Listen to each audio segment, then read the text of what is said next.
Buenas tardes, ¿cómo les va? Bueno, a raíz de los inconvenientes que hemos tenido el otro día para el Meet de concentración de tensiones, voy a grabarles la clase correspondiente a concentración de tensiones. Después ustedes, por favor, la revisan, la analizan y me consultan alguna duda que puedan tener al respecto.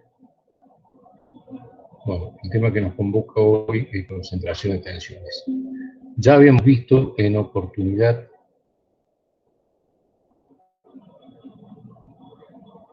de ver tensión axial, como cuando teníamos una disminución de la sección, esto afectaba la tensión de tracción o compresión, la tensión axial. Al disminuir el área, aumentaba la tensión. Entonces debíamos tener en cuenta, ya lo habíamos dicho reiteradamente, las secciones críticas o las áreas mínimas, que puede ser este caso que habíamos puesto como ejemplo, aquí denotando un aumento de tensión, o este caso, el de una perforación. Entonces en esta sección está indicada la sección crítica o sección de diseño, que puede ser esta o esta de acuerdo al análisis.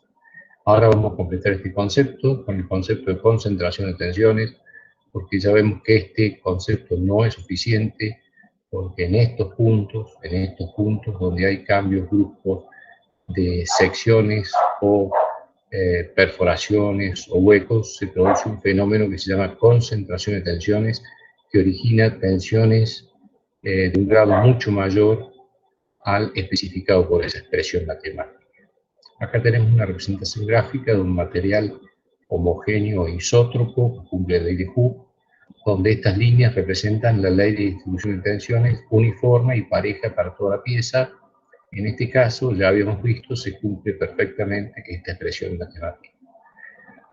Ahora, cuando hay una perforación, en este caso un hueco, esta representación nos indica el redireccionamiento de las leyes del flujo de tensiones, donde vemos que en proximidad a la perforación hay un amontonamiento de las líneas, y eso es lo que provoca justamente la concentración de tensiones.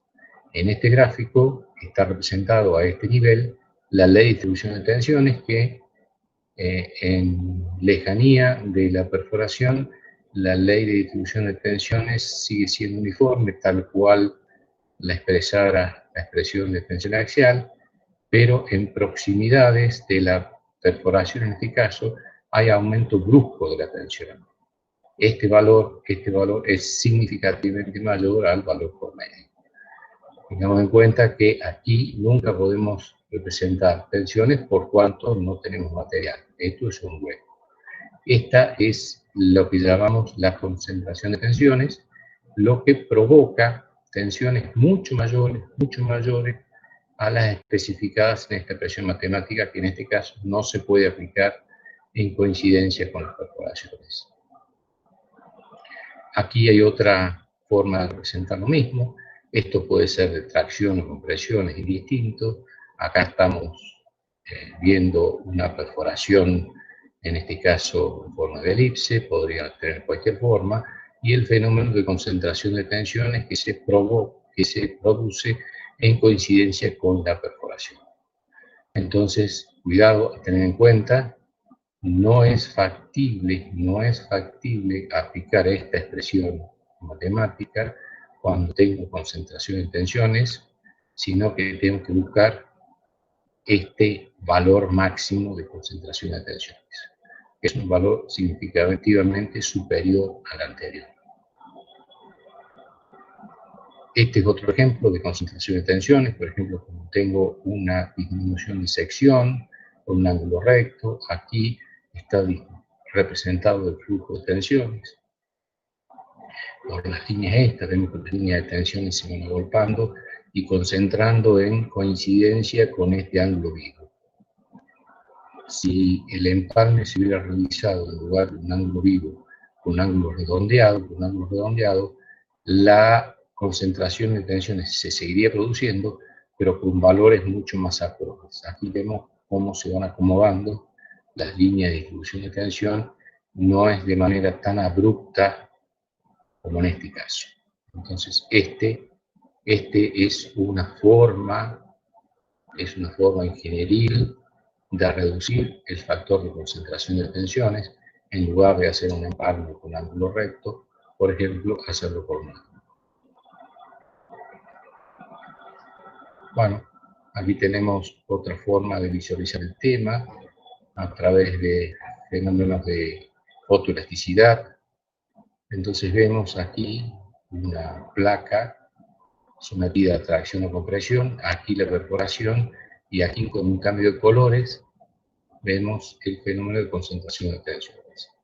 El color rojo está indicando en la escala un aumento de tensiones, una tensión mucho mayor en coincidencia con el rojo. Todo esto está en la bibliografía que figura en la página. Todo esto está en la bibliografía que está en la página de la asignatura. Aquí vemos un fenómeno de concentración de tensiones que se va disipando y se va perdiendo en lejanías de la perforación. En lejanía de perforación, la distribución de tensiones es uniforme, pero aquí no. Tengo un fenómeno brusco de aceleración de tensiones. También estudiado con elementos finitos. Un caso, este es un caso parecido a este, ¿no? También a través de estudio de elementos finitos vemos el estado de concentración de tensiones que se produce en coincidencia con el cambio de sección. Hay un fenómeno de concentración de tensiones. El color rojo está indicando un mayor volumen de concentración de tensiones. También en este caso, igual. Evidentemente, y de acuerdo a la geometría, nunca va a ser igual el fenómeno de concentración de tensiones cuando tengo porciones de círculo a ángulos vivos. El fenómeno se acentúa con las propiedades geométricas. Aquí se va disminuyendo el factor de concentración de tensiones. Aquí otra representación de este mismo fenómeno. Este sí, por elementos finitos. El fenómeno de concentración de tensiones, donde va marcando en esta escala las tensiones mucho mayores hasta las tensiones habituales sin el efecto de concentración de tensiones. Entonces, podemos decir que las concentraciones de esfuerzos o tensiones se producen en los segmentos donde el área de la sección transversal cambia de manera súbita. Cuanto más grande es el cambio, mayor será la concentración de esfuerzos o tensiones. Para el diseño o análisis solo es necesario determinar los esfuerzos máximos que actúan sobre la sección transversal con el área más pequeña. Y con el área más pequeña se emplea un factor de concentración de esfuerzo o tensiones llamado K, que se determina mediante la experimentación y es solo función geométrica de la probeta. Entonces, donde K va a ser la proporción de la tensión máxima real sobre la tensión promedio. La tensión promedio podríamos decir que es esta.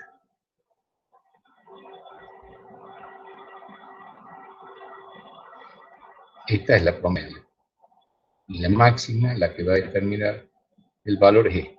Entonces K va a decir 2, entonces quiere decir que este valor sería 2 veces mayor que este. Si K fuera 3, este valor indicaría 3 veces mayor que este. Esto se determina a partir de tablas que han sido determinadas experimentalmente.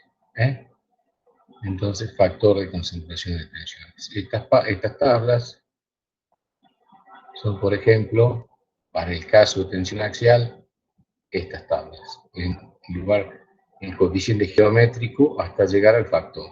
Entramos por el coeficiente geométrico hasta encontrar el valor de K. Este para tracción o compresión, este para flexión. Fíjense,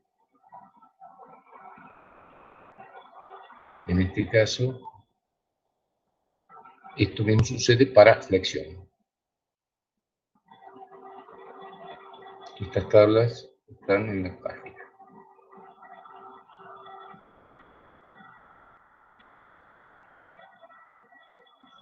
En este caso también para reflexión. Y en este caso,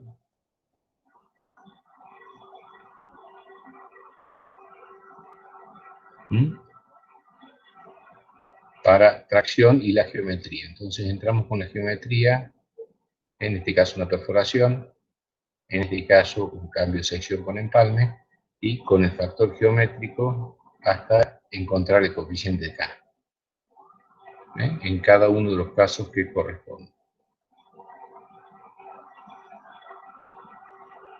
Esto para torsión. Esto para torsión. A ver, brevemente, escucharemos a un colega que nos va a explicar esto mismo. Está en la página. Todo esto está en la página.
Bueno, ese es parte de un ejemplo que está en la bibliografía del cálculo de los coeficientes K. Recuerden, solo hay que seleccionar la tabla correspondiente con los coeficientes dimensionales, no confundir, cuidado, tracción, compresión, flexión, y la forma geométrica correspondiente, y se calcula el valor K, y es la verdadera tensión, la tensión de concentración de tensiones, que es la que hay que tener en cuenta en el cálculo. Entonces, desde el punto de vista del diseño, bueno, hay que tener en cuenta todas estas cosas para diseñar las piezas. Ahora, lo más importante desde el punto de vista de la ingeniería industrial es que generalmente nosotros lo abordamos desde el punto de vista del uso. Entonces, ¿qué pasaría si en nuestra fábrica tenemos, por ejemplo, una planchuela, un elemento como este, sin el hueco, y viene algún operario y sin consultar nada, sin pedir permiso y nada, realiza una perforación de este tipo?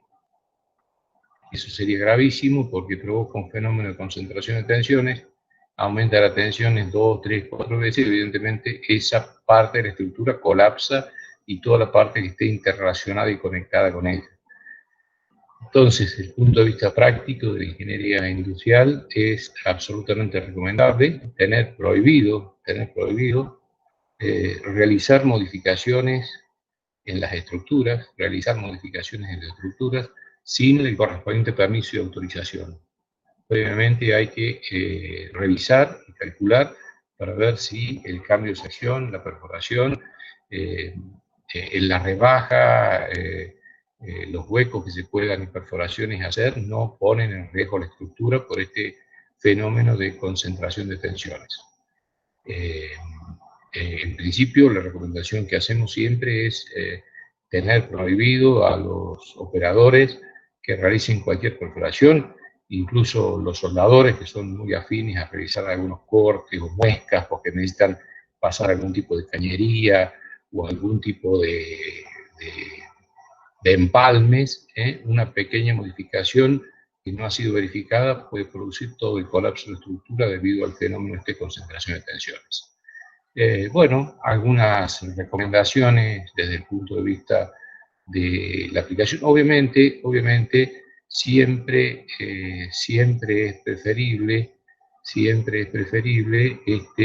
los empalmes con curva, siempre es preferible los empalmes con curva de este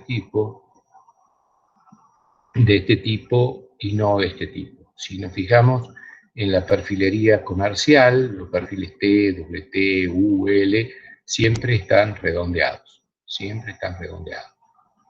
La perfilería comercial no tiene estos ángulos justamente porque está cuidando el fenómeno de concentración de tensiones. Están redondeados, lo cual disminuye sensiblemente, no lo elimina, pero disminuye sensiblemente el fenómeno de concentración de tensiones. Bueno, algunas recomendaciones para la operación de los, por ejemplo, flecha y cojinete. Fíjense la diferencia si lo hago con una esquina aguda o hago el empalme de esta flecha reducida con el radio. Fíjense cómo se acomodan las líneas y el fenómeno de concentración de tensiones baja significativamente. Igual que para este caso, con un concentrador de tensiones, esto ya es un elemento muy específico de diseño que nos excede, ¿no? Este concentrador de tensiones lo que hace que el flujo de tensiones sea mucho más fluido y disminuyan los valores. Bueno, en este caso un efecto similar con una arandela específica, de manera de reducir, son 3 maneras de reducir el empalme de esta flecha al cojinete o eje giratorio, 3 maneras de reducir el fenómeno de concentración de tensiones. Bueno, esto desde el punto de vista del diseño. En lo operativo la recomendación sigue siendo cuando tenemos un elemento estructural cualquiera, y esto es general, no está permitido modificarlo.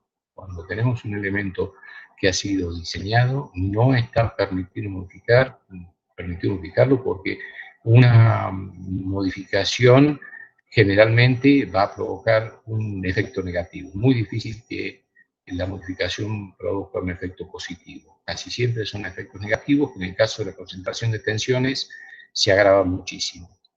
En este caso, el flujo de tensiones es más o menos fluido. Si esta perforación hubiera sido cuadrado, el fenómeno de concentración de tensiones es muchísimo más acentuado porque crea ángulos vivos.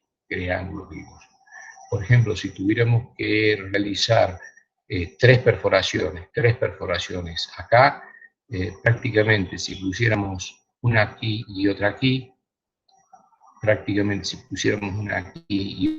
prácticamente estaríamos cortando el elemento. Prácticamente lo estaríamos cortando. De hecho, para diseñar algunos elementos de seguridad, a veces ex profeso se hace eso, pero es solo con el fin de que, por ejemplo, en condiciones de accidente, esto se corte y los elementos se resguarden. Si tuviéramos que poner tres perforaciones, lo más conveniente en todo caso sería colocar una acá y otra acá, si fuera posible. Si fuera posible. Y siempre con líneas que se acerquen a los círculos o a los empalmes recomendados. Si esta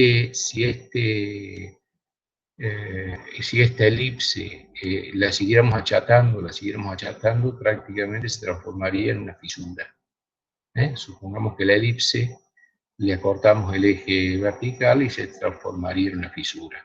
Una fisura en esta dirección no sería tan grave como una fisura en la otra dirección, que prácticamente lo cortaría, ¿no? Entonces la teoría del cálculo y previsión de las fisuras se basa generalmente en la concentración de tensiones, llevando las figuras geométricas hasta los estados últimos. Por ejemplo, en este caso, achatando la elipse en el eje Y o achatándola en el eje X.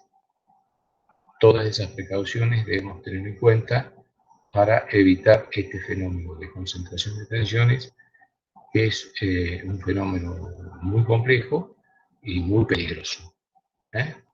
Fíjense, acá el fenómeno de concentración de tensiones es muy llamativo. Esta pieza prácticamente está cortada acá, y eso que tiene estos ángulos redondeados. Si tuviera ángulos vivos, directamente la pieza prácticamente está cortada y no resistiría prácticamente ningún otro esfuerzo.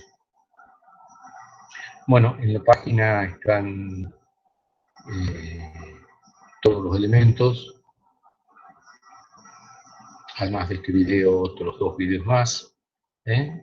La tabla que ya les mostré, un resumen de concentración de tensiones de la bibliografía, y además de parte del video que ya vimos, otros dos videos más que ayudan a entender un poco más el fenómeno de concentración de tensiones.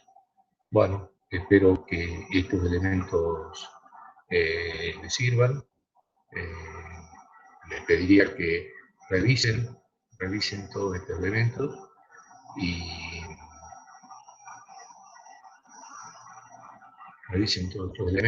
y me puedan consultar respecto a dudas o consultas que puedan tener. Concentración de tensiones no tiene un trabajo práctico específico, pero sí integra parte del programa y es parte de la temática que deben rendir ustedes para el examen final. Así que no dejen de tener en cuenta, estudienlo y por favor las consultas que tengan que hacer me las hacen en la próxima clase. Bueno, espero que en este caso la grabación haya sido de la calidad requerida y nos vemos. Hasta luego.